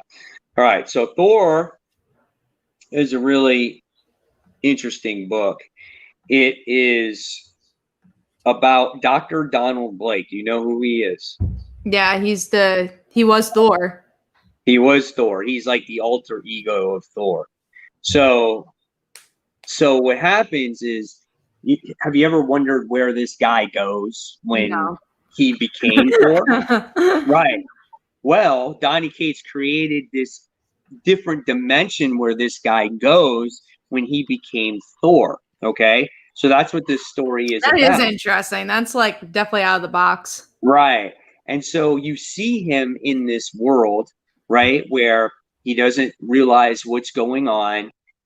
He gets to talk to neighbors. He's walking down the street. The sun is shining. He's like, hey, George, what's up, buddy? Hey there, Bob. Nice lawnmower you got there. And he doesn't realize, like, how long he's been gone. It could be weeks, days, years, hours, whatever the case may be. And then when the time is right, he gets to go back. That's what it was. Well, think about it. All this time, Dr. Donald Blake has been stuck in this dimension or in this world. Well, what happens? And he has no recollection of anything, right? And then when he goes back, he doesn't remember anything. But what happens if Dr. Donald Blake remembers and he's trapped in this world and he wants out, right? So that's what happens in this book. So he's stuck in this world and he's wanted out. He's gone crazy. He starts killing the people. He's like, where's Thor? He's like, where the hell are you? He's just destroying everything in this world. And Thor is suffering going through his issues. You know what I'm saying about the hammer being heavy and everything else. And he goes, I want to go back there. He goes, I just need time away. And so when he goes back, he realizes that this world is messed up now. And Dr. Blake has come back to the main Earth, and he's battling Loki. And he snaps that staff in half. And now Thor is trapped in that world. And the world's gone to complete shit in hell. It's crazy. How it became that way, we don't know. We still don't know. And this is a 6-issue arc. Really great story, man. You talk about, thinking out of the box, bringing back fan service, like all that stuff. It's so good. Also seems like a lot happens in that book all the time. I just feel like something's happening in Thor. So it was really good. So what do we have in here for comments? The new Thor book was awesome. Love the story. Kind of cruel putting that guy in a loop. It is kind of bad, you know. Which multiverse is better, DC or Marvel? I feel like that's tough. I think that's a preference. I think both me and Mike are gonna say Marvel because of our preferences. Right. I think that's just a preference. My opinion is I think DC multiverse is cool, but there's so many of them, right? I mean, that's what's crazy about it. There's just a ton of them, and just everything that's happened is just, for me, it feels convoluted. Maybe it's because I'm not rich in that history, where Marvel just seems to be easier for me to understand. You know, and I feel like DC relies on the multiverse a lot. Am I right about that, Kat? Do I feel like? Oh, 100%, especially with rebooting the universes. And I think with Marvel, what I like about, I mean, it's all Spider-Man, right? Like those are the multiverses you kind of enjoy. Like I like Spider-Gwen a lot. Obviously I love Mayday. I really, really liked Ultimate Spider-Man. And the reason I like them is because it is more about the characters than the world. I feel like the character circumstances is what created that world. Right. With DC, it's more about like, I think it's more about the world building, and then it's the characters. And also there's not as long running books with their multiverses. There's like, okay, you have Kingdom Come, and that was like a 12 issue. So I feel like it's always usually about the Prime universe, where Marvel gives opportunity for the multiverse a little bit more with their own books. Yeah. I mean, when I look at multiverse stuff to Marvel, is like you said, Spider-Man stuff, like in the Ultimate Universe, when they had the Ultimate Universe, like that was their different version of for all the characters. And I feel like, you know, Marvel just doesn't have all that. And with DC, they have 52 different Earths, and they'll touch on every single one of them. And it's just, it gets to be a lot. You know what I'm saying? So I don't know, but me, it's just a preference mainly because of Marvel. That's mainly me, you know. So we'll see what happens, you know, going forward also with DC, because now we got Future State. So that's another thing that's happening, you know. Yeah, so what's going to happen there? Yeah, what's going to happen after that? What's that going to bring to DC? That's going to add to the mix of things. All right. So we talked about Thor. I know there was a comment in there. It says, damn, sounds like Twilight Zone stuff. Might have to pick Thor back up again. I would recommend it. I mean, even if I would think when it comes to this story arc, I think at least give this story arc a try. It's 6 issues. The last 2 issues were kind of like kind of filler-ish issues, just kind of, you know, stall some time until we get this whole thing written. So definitely check it out. I promise you, if Jane shows up, I'll pick it up.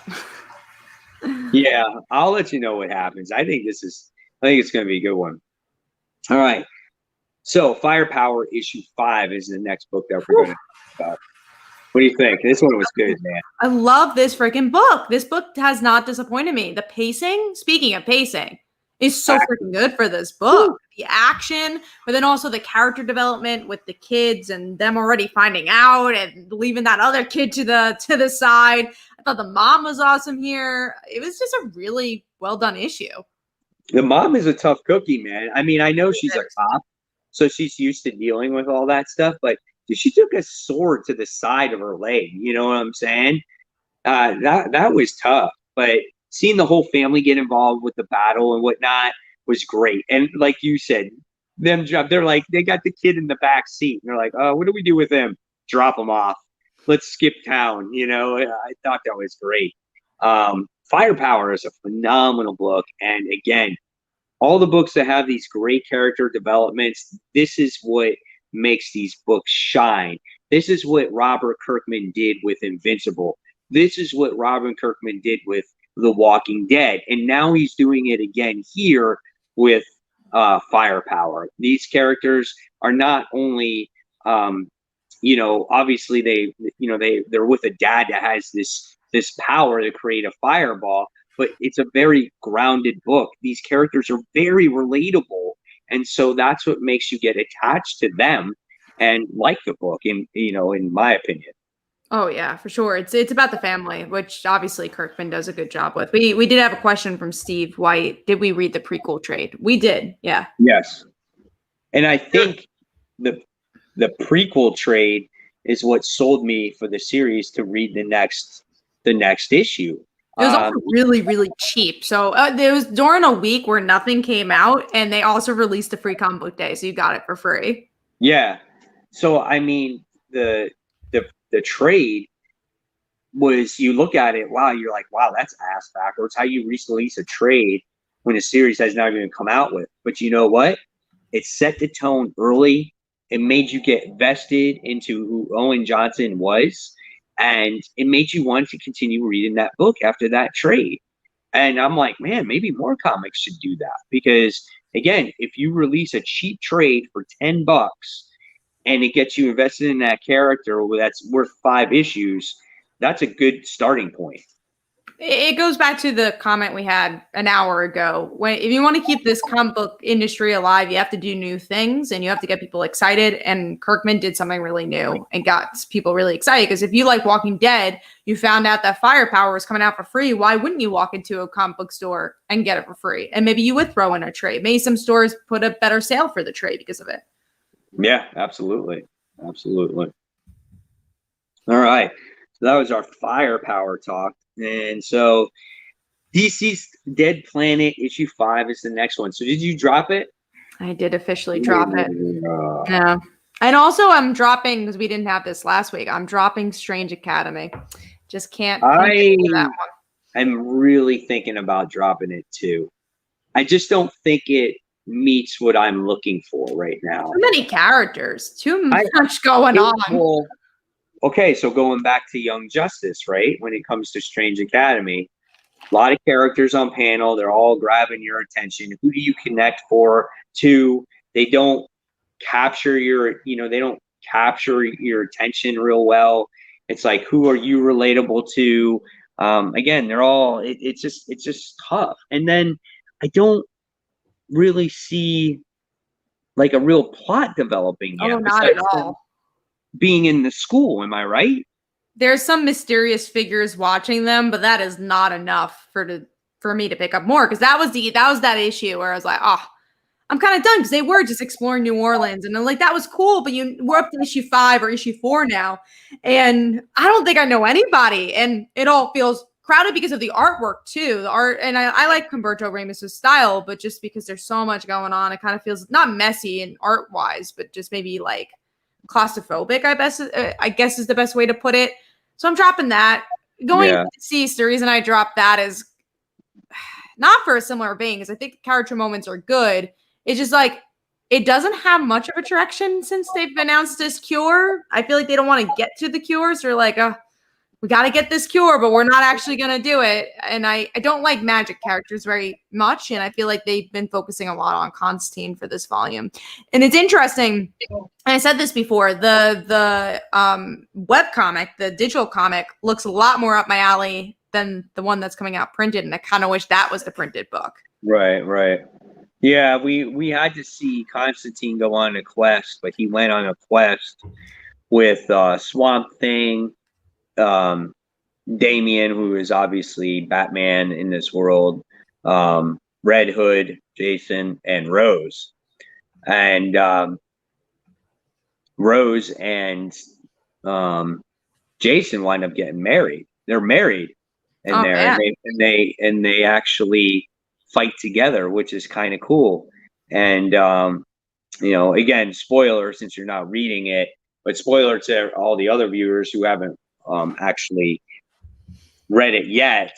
But Jason dies in this issue, and so it was that's sad for Rose.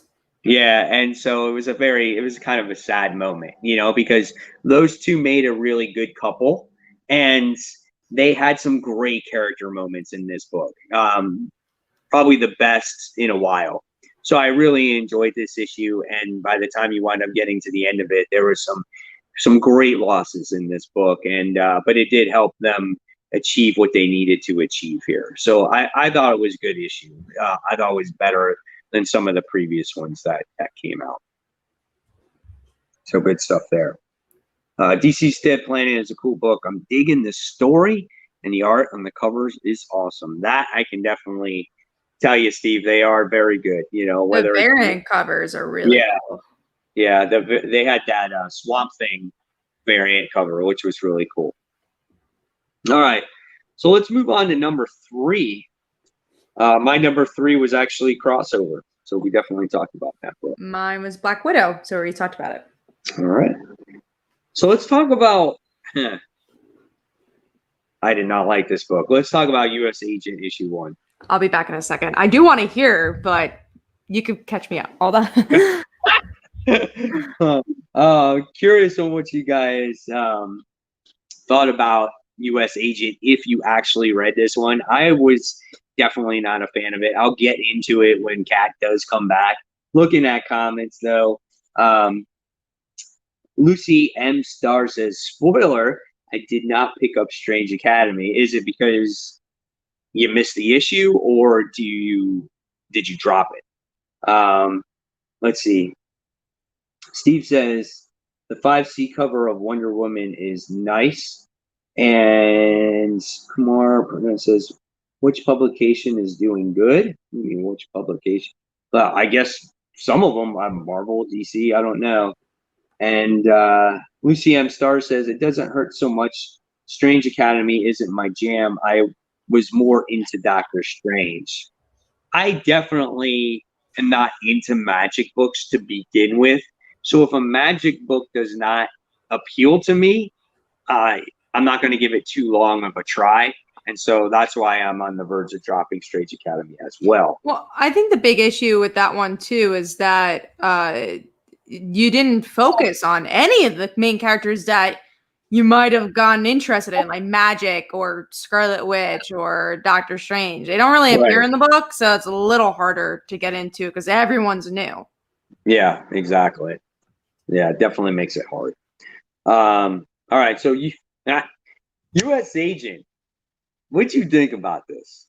I didn't read it, so that's why I'm like really curious to hear. Yeah, I was like, oh, I did not like this book because, one, the art for me was very weak, so it took me out of the story.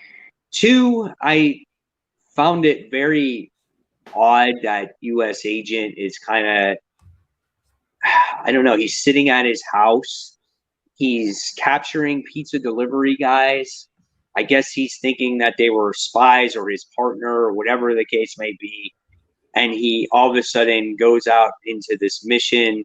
I don't even remember what happens because I was so, like, not into this book. I just didn't like the way the dialogue was. The plot wasn't very interesting to me. It just was a very forgettable comic book. And I thought it would be maybe a little bit more serious toned. All as I know is it looks like he has a significant other that he remembers, or a sister or whatnot that is maybe an enemy against him. I just didn't like this book. It just wasn't. It wasn't for me. Yeah, he got a partner and he was flying to some site. I don't know. It just wasn't sound too fun. It wasn't good at all. Steve White says exploding pizzas. Yeah, it was. It was just weird how he just captured all these people and tossed them into this basement. then he finally found the right guy that was going to be his partner. He was like his undercover guy. And then they wind up going on this mission together. Something it just wasn't my cup of tea. I didn't get it. I didn't get the storytelling here. So I'm just not reading it anymore. Dessert says crossovers in my pull list. Is it in yours, guys? Yeah, we had a whole conversation about crossover earlier. If you just want to rewind it or watch it on the playback, but yeah, it's definitely on our pull list going forward. For sure. All right. So definitely, I don't recommend U.S. Agent. If you like it, that's great, but not my cup of tea. All right. So I talked about a book that I read and you didn't. You're going to talk about a book that you read and I didn't. Yeah, Buffy the Vampire Slayer. Not I really like Buffy. I really like it as a franchise, but I haven't been loving the comic. I feel a lot of things are rushed. I've seen all Buffy, but I think this is a good opportunity for new readers or new viewers or whatever to get into the book, and they expect you to watch every episode of Buffy, and then they do plot twists and changes very quickly. So I feel like they rely on your viewership of Buffy more than telling an organic, well-paced story. You know, tonight we're talking about some really well-paced books like Firepower or Black Widow. Buffy is the complete opposite. It's not very well-paced. I don't want to drop it. I've dropped Angel, but I think it's kind of getting to that point I might drop Buffy soon. I'm trying to give it a little longer, but it hasn't wowed me in a while. Gotcha. No, sometimes you got to look at comics and you got to sit there and go, can I see myself reading this 5 issues from now? Right? Yeah. So it's like Buffy, you might be like, Strange Academy. You're like, I read 4 issues of this and I still don't have any idea what's going on. So do I give it another 5 issues? You know what I'm saying? Then you're just pushing it along. So, yeah, there's some books you just, at the point you gotta be like, I just gotta let it go. Oh yeah, and you know that point. And it's interesting because I feel like we get a lot from the commenters, or I see a lot of comments where they're like, people say like, you have to read 3 issues of a book to give it a chance. And I don't like putting that number on me. If I read an issue 1 and I really don't like it and I don't find anything fascinating about it, I don't really want to get issue 2 and waste my money. I'd rather give a chance to another book that I might not tried. Like I don't want to say Stillwater because I probably would have tried that book. Scumbag is a good example. Like I wasn't going to read that book and I ended up loving it. But if I picked up Strange Academy again, then maybe I wouldn't have room to try out a book like Scumbag. So I think in your gut, when you want to drop a book, and I'm usually pretty good at letting things go when it's needed. Right. Yeah, some stories are tough though to drop at that 1 issue mark. I guess if it's not your like cup of tea type of storytelling, then you would say you would probably drop that issue. Like U.S. Agent, like I don't like the way that story is told. So it could pan out to be a much better story in the future, but after that first issue, I just don't see myself reading it. I was bored while reading it the whole way through. So it's just like, I'm not going to continue it. Now, if someone says in the future, wow, U.S. Agents really picked up, then I might try it again, But when it comes to like more of like an independent story, like say Crossover that has a story that it has to tell and it takes some time, that's where I tend to give it a little bit more time because you don't always get that full story being told in that first issue, right? So, and I think it depends on like if you read Crossovers and you literally didn't like one thing you read in it, then I say don't read it because you're probably not going to like the thing you're going to read in issue 2. But if there's something that gravitated you, even if it wasn't a perfect issue, then it's like, oh yeah, I'm going to read issue 2, especially for an indie. I think, and not just because of like money wise, but I think because it's not a superhero book. It's there's a point A, point B, point C. It's a beginning, middle, and end. So I say give those a bit more of a try. But like I said, I think in your gut if you like it or not. Yeah. And there's a comment here. Yeah, I see a couple of comments. Lucy says, Christopher Priest is a well-known writer, is he not? Yeah. I mean, that's why I picked it up. But the introduction to John Walker, the U.S. agents, it's not like wasn't anything mind blowing at all. It was like it's so average for me, you know. I don't even know why there is a U.S. agent book. I'm also a little confused of, how they. But that's what I also like about Marvel is that they give a chance to books you would never imagine, like Right. We also have a question from Lucy. Would you compare Scumbag with Snot Girl? No. Completely. You were a huge fan of Snot Girl, yeah. Oh yeah. Oh, and if you mean compare it to like myself, no. Snot Girl is the best. That's like one of my favorite comics of all time. So like I like Scumbag. Don't get me wrong. I really enjoyed the first issue, but it's not comparable to Snot Girl. I love Snot Girl. What do you think? I know you were a huge fan of Revival. What would you think? Revival or Snot Girl? Revival, I would say, because Snot Girl comes out like once every 2 years. Yeah. Revival came out once a month.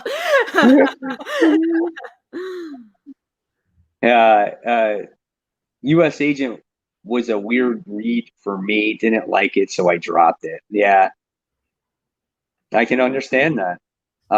Which horror comic book is your favorite? Wow. Revival. That's a really good. Well, I don't know if it. I guess it's a horror book. Revival and American Vampire. Yeah, mine was. I mean, if you want to call it that, at first it was Walking Dead, but I want to say when you read the comment right below it, can't wait for Immortal Hulk issue 40 next week. Yeah, Immortal Hulk is my current horror book. Like when you read issue 39, did you not feel like Halloween was happening right in front of you? Like, oh yeah, that book was disgusting. Like, oh my God, the leader was so creepy and freaky, and like what he did, and just, oh my God, that was such an awesome read. I love the artwork in that book. Yeah, it's such a twisted book. It's psychological. It's visually amazing. Another book. Well, first I want to say 2 comments. MT says DC's Joe Hill's books. I know that Mike had some favorites. I really liked Basket Full of Heads from there, so I agree with that. Yeah, Dollhouse Family was good. Oh yeah, I hope DC does more of those. I don't know if they will after changing directions. But I was gonna say Red Mother. I think is a really perfect example of well done horror. Love. But Red Mother. we don't. It's a horror book, supernatural book. It's a mystery. It's all those elements in one. We have another question from Tevia, which is actually might be a harder question. What is your favorite superhero comic? And we won't do of all time. Let's just do current because that's hard. I'm not going to do all time. But is there a favorite pure superhero book out there right now? Pure superhero book. Because it's hard because I think both me and Mike would love to say Spider-Man, but it's not. Oh my God, it's so far from it right now. Oh man, Batman's been really good. And Captain Marvel, Black Widow. It's so hard to think of these off the top of my head when I got like 1,000 comics sitting right in front of me. It's also harder with superhero books. So I think a lot of the books, at least from what I've been seeing, that we've been enjoying this year are things that are not purely superhero. Yeah. I think I've enjoyed a lot of independence this year. And whatnot. I mean, and then there's other books like, say, Thor, for instance, this year. We're on issue 9 of that. I mean, and in this Thor book, though, he's not your typical superhero, though. You know what I'm saying? Is it even a superhero book? I don't know. Right. So it's like a cosmic book, sci-fi. Yeah, exactly. So I don't know. That's a tough question. It's hard to answer that. I'll have to stew on that a little bit. Good question, though. All right. So let's move forward. Speaking of superheroes. Oh, no. Oh, we got to go to number 2 first, right? Oh, yeah. We didn't do number 2. Well, my number 2 was a book we talked about. Mine was Firepower. Mine, too. I feel like we've always been in agreement with Firepower as well. Like, it's usually our same ranking for Firepower. Yeah, Firepower is the shit. If you guys have not read that, man, like we said earlier, read Firepower. Such a great book. All right, now let's talk about The Amazing Spider-Man issue 51 LR. What an issue. It's kind of gotten to a point where I'm below 3 stars now. It's a 2.5-star book. Sad. The ending ruined it for me 100% when we got to see Moreland. Oh, that was so stupid. I'm like, why? Why is he here? I'm like, out of all characters, why are we bringing back Moreland? I am so tired of this guy. Like, why is he here? No, that made the whole story arc even worse now. Like, we have a villain that was, brought to us, and he's Harry Osborn, and now we have freaking Moreland. That yeah. And what is he going to do? And the thing I really didn't like about this issue is that once again, I feel like nothing has happened in this book. Spider-Man, I don't even know, really appeared in this issue. What was he fight? Wasn't he fighting more of the bad guys, the demons? Are they I don't even remember. He was so unmemorable in this issue because you have a lot of Sin Eater. You had some of MJ, which I didn't mind. Like, I like the MJ stuff, but Black Cat was in here. Which, again, didn't mind seeing her, but I'm like, why is she here now? Unfortunately, this was like my second to worst issue this week. Me too. It was low on my list. Sin Eater was in here. We find out that he still has his followers, right? We get to see TV screen happening. We get to see 2 pages of the news where the Spider family is destroying everything, right? We get a recap of things that have happened in the past with Black Cat. Doctor Strange comes and captures the hand of whatever it's called. Then we get to see, Mary Jane on the bridge. Then someone hits Mary Jane with the car. Was that what it was? Someone smashes the car. Oh, because I think he was going to go off the driver, and someone smashes the car. So there's a lot of nothing going on. Mary Jane needs rescuing. And what is it? Norman Osborn goes and rescues her. So that was that. I like the panel of that because I'm like, but we know where that's going. We know it's like, he's going to use her to get to Harry, and she's going to be his therapist. So we know where that one's going. And I was just so disappointed. Like I said, even the artwork was kind of lackluster, felt rushed. I was just so disappointed with this book. Who knew a book where like MJ appears and she's good in it? Just was such a lackluster issue. The last person I would expect to be here is Moreland now. Oh yeah, and are we going to get Spider-Verse stuff now? Like, well, you're already there.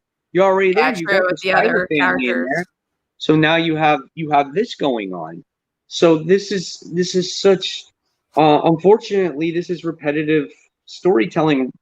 Pretty quickly, I get that Nick Spencer's been on here for a while, and I guess it's been 2 years or so since we've seen Moreland. But it's like he was in the last major event, and I don't think I want him back. Like, he's in too much. And there's no reason for him to be here. There's literally no reason for it. Like, there was no story thread from that last event where they're like, let's bring it in with Green Goblin. To even hint him back, right? Like, if Nick Spencer was writing this, was he like, everyone loves Moreland, we're gonna bring him back, and everyone's gonna be like, yeah, all right. No, man, like, he's been so overused. Like, I don't want to see him back again in another Spider event. Yeah, I'm so I really hate that. Every issue I'm getting more disappointed with this series because there was a time just a couple months ago that I really liked this series. I thought Nick Spencer was doing a really good job, but it really broke the camel's back with the Kindred stuff. That really is what brought it down. I really liked Spider-Man 2 in the beginning because it made Spider-Man feel like Spider-Man again. And I'm all for dark storylines. Like, I'm fine if you go to a story arc that's dark. But I feel like what's happened now is Nick Spencer's lost his way. And I just feel like whatever happened now to Boomerang, right? We haven't seen him in a little while. True. We haven't seen him anytime soon. Yeah, we haven't seen who was his roommate? What is his name? Robbie? Rob, I think, is that the son's name? Yeah, maybe. Do they have the same name? I don't know. I don't know, but see, you never see that. You never see him in their apartment anymore. Like you never saw any of that fun stuff, right? The last fun book I think you had was when it was Jay Jonah and Spider-Man arguing at it when they're doing that podcast, which was really cool. And those elements of Spider-Man was a lot of fun. And then we get this, and this is just dragged on too long, way too long. Yeah. Sad to see it. All right. So what do we got for comments with this one? I think mostly people agreed. Some people dropped it, which I'm sad. I dropped Spider-Man around issue 36. I've been going ham on Spider-Man. I like the series. I have not been disappointed. However, if I could critic, I didn't want Kindred to be outed. Kindred should have been left nameless. What is your comic book, movies, and TV show adaptation is your favorite? You have one, Kat? Into the Spider-Verse. Well, that was good. And Runaways. I really like the Runaways TV show. I would rather see Harry's wife come back. That'd be cool if that's part of the plan. Right. I'd be interested in that. I think she was the Gray Goblin or Goblin Queen. Let me take a look. I remember that. Was it? Who was Menace? Remember Menace? Yes, but I don't remember much of her. I forgot who she actually was. Was she Menace Marvel Comics? I don't remember. Menace was. I feel like there's been so many Goblin Queens. Lily Hollister, I believe. Yes, that was the wife. Yeah. That's who it was. Yep, yeah. Menace is Harry's wife. Yep. Yeah, man. That'd be cool. Spider-Man needs something different, I think, unfortunately. Or just end this storyline and move on. Give us MJ. Yeah. Are you both excited for the animated Invincible series coming to Amazon next year? Hell yeah. Absolutely. Definitely. All right. So let's talk about our number one book now. So my number one is Thor issue 9. We definitely talked about it. And what is yours? Mine was the other Donny Cates book, Crossover. Sweet. Nice. I'm glad you liked it. I wasn't sure how you were going to take it, but I'm glad you liked that storytelling. Yeah, I hope it continues in this vein and gives us some good character stories. Cool. All right, so the book that it looks like that I'm dropping this week is going to be U.S. Agent. I don't think I'm going to be reading it. It's not high enough on my list to give it a second issue when I have so many other books to read, right? So it's just going to be dropped. All right. So now we'll go on to our most anticipated comics. We have Marauders. Yeah. Already? Yeah, I know, right? So we got that coming out. We obviously talked about that issue. So does it look like now we're going to see the outcome of what happened to what's her face, Saturine? Is that the way you say her name? Who knows? I just call her the girl who looks like Emma Frost. She does. Oh, yeah, it's cool. Obviously, now we have the continuation of Spider-Man that we just talked about. So, Amazing Spider-Man issue 52. This promises to be probably the biggest battle ever. Oh. You know what I'm also kind of don't like is that 2 issues are coming out at once. I hate this LR numbering. It makes absolutely no sense of why we have it. It's the same book. It's continuing the story, so it's not like it's dragging out the story so much. So, but they're just parts. They're not like you have to read the LR issues and you have to read the regular issues. Yeah, so makes no sense. But yeah, now you're getting 2 of them in 1 week, which is I'll read it. Obviously, I love my Spider-Man, but might be too much for me. Magnificent Miss Marvel issue 16. So you're still reading this? Yeah, I mean, I'll always pick up Miss Marvel. I don't really like this arc. I didn't really like this creative team, but it is ending soon. Sadly, that Ms. Marvel's ending, but also, again, didn't love this creative team. What's going on? What happened? Oh, no, I'm reading these comments. It says, so bring her back. Maybe it's Harry's wife, so bring her back. If you're going to do something with Harry, progress the story. His story is more than just being Norman's son. Did you get your secret variant crossover? Oh, no, I didn't get that crossover. I didn't either. I am furious now. I'm punching the damn screen. Going to put it down and relax. Oh, man. Well, calm down. Settle down. Don't get too angry. All right, next we got Punchline Special Issue 1. Important book, I think, because this is going to give you a lot about what Punchline is, where she came from. And I think it's a very defining book, I think, for the character, and if people are really going to latch on to her going forward. Yeah, I'm definitely going to pick this up. Interested to see where it's going to go. I mean, I don't love Punchline. Definitely don't dislike her, but I'm interested to see where she goes. I think she's an interesting character. Yeah, absolutely. Seven Secrets, Issue 4. Another good book from Tom Taylor. Goes back to how great the indies have been. The new indies, especially this year. Absolutely. New book that should have came out like months ago. Right when the Black Widow book came out. So this is taking some time to come out. Taskmaster Issue 1. I'm definitely going to check this out. I love that villain. I love his power set. I love how he can master every move that you do. So I want to check out his story and see what it's about. I will not, but you'll have to let me know. It's a mini. American Vampire 1976 Issue 2. I didn't read the first one. Yeah, I wouldn't if you've never read it. It's not a new reader friendly book. I think they've said it is, but I personally don't feel it is. I recommend reading the old stuff if you want to get into American Vampire. But if you've been enjoying American Vampire, it's been a good new chapter. And I love the franchise. Cool. All right, next we have a book that we do both read, and that's Red Mother Issue 10. Ended really well last issue. Looks like we might find out more about what's going on with Daisy in this issue.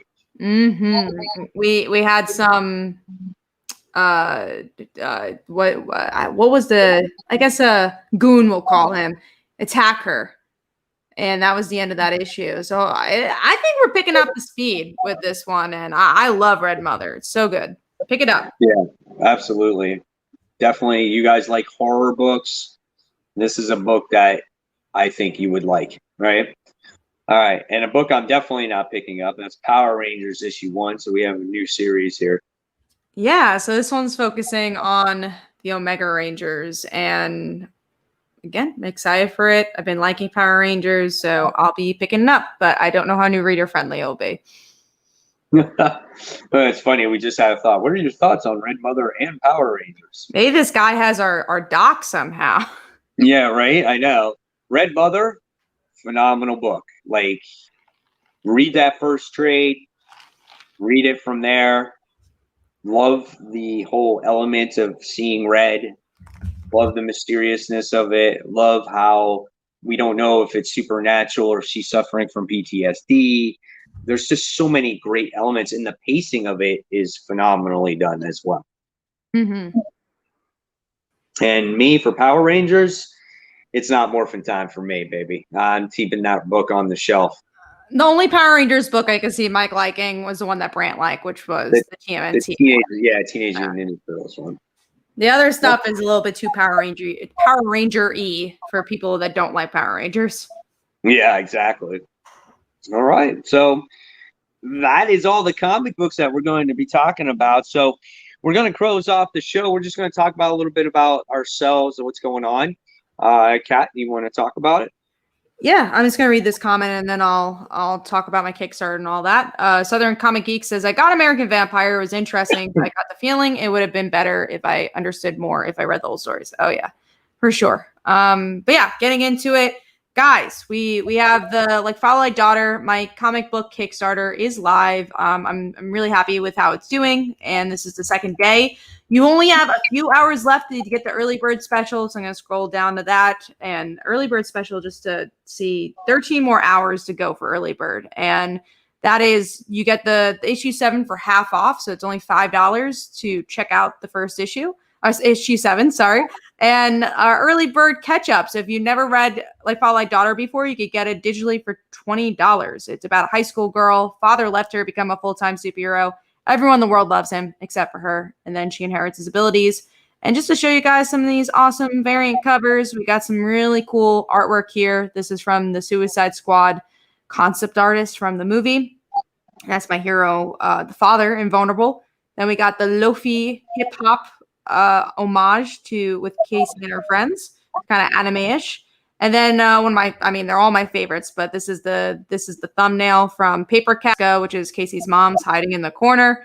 We got Casey in a suit. That's kind of crazy. And a goon being kicked there. So hopefully you guys can go support. And like I said, early bird special is only until tomorrow at like 1. And also for Comic Book Weekly viewers, if you just write down hashtag Comic Book Weekly in the comments, or you just message me that you backed it, I will give you a free issue. They call her Dancer issue 1, which is my other comic. It's a digital comic that I would give you. And it's about a dancer / assassin who witnessed her parents being murdered when she was younger, and now she has to deal with that PTSD. So if you like Red Mother, maybe you like The Dancer as well, if you like psychological stories. But hopefully you guys go check this out. Yes, I will be sharing this Kickstarter every episode. So I'd really appreciate if you guys get it.